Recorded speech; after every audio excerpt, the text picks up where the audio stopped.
అన్నా లెజినోవా ఆమె తల్లి ఎవరైతే ఉన్నారో ఏ దేశమో ఎవరికైనా బిడ్డో ఆమె కలియుగ దైవం అయినటువంటి వెంకటేశ్వర స్వామిని మొక్కుకోవడం నా బిడ్డకి ఏం కాకూడదని డిక్లరేషన్ ఇచ్చి తలనీలాలు ఇచ్చి దేవుడు దర్శనం చేసుకుని అక్కడ భక్తులతో పాటు ఆమె కూడా అన్న ప్రసాదాన్ని స్వీకరించి అక్కడ 16 లక్షలు అన్నదానానికి ఇచ్చి మన హిందూ సాంప్రదాయాన్ని ఏ విధంగా ఆమె నమ్మి ఆమె ఇక్కడికి రావడం. చేమరాజా ఎందుకు మాట్లాడుతున్నారు ఈ డిక్లరేషన్ గురించి, పవన్ కళ్యాణ్ గారి సతీమైనటువంటి ఆమె గురించి ఎందుకు మాట్లాడుతున్నాడు అనుకుంటే, మన జగనన్న అధికారంలో ఉంటే ఏనాడైనా సరే అన్న ప్రసాదాన్ని అక్కడ కూర్చొని తిని గాని లేదు అన్న ప్రసాదానికి ఏదన్నా ₹1 విరాళం గాని ఇచ్చినటువంటి దాఖలాలు లేవని చాలా మంది అంటున్నారు. మనం అక్కడ ఇట్ట నలిపి కూడా గింజలు కూడా రాల్సిన పాపాన్ని పోలా. ఈ రోజు దేవుడు మాన్యాలు ఏమి ఉన్నాయి, దేవుడికి సంబంధించినటువంటి ఆస్తులు ఏమి ఉన్నాయి, బంగారం ఎక్కడ తాకట్టు పెట్టాలా, ఎక్కడ అమ్మాలా, ఉండిల్లా లాక్కోపోదాం ఈ రోజు ఎంత వచ్చితే అంత అని ఒకడంటాడు. ఒకడేమో దేవుడు భూములు అక్కడ ఉన్నాయి ఇక్కడ ఉన్నాయి వాటిని అది చేద్దాం వాటిని ఇది చేద్దాం అని ఒకడు అంటాడు. ఈ విధంగా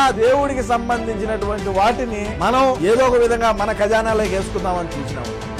ఏ రోజైనా సరే దేవుడికి ఇది చేసామా చేయలే.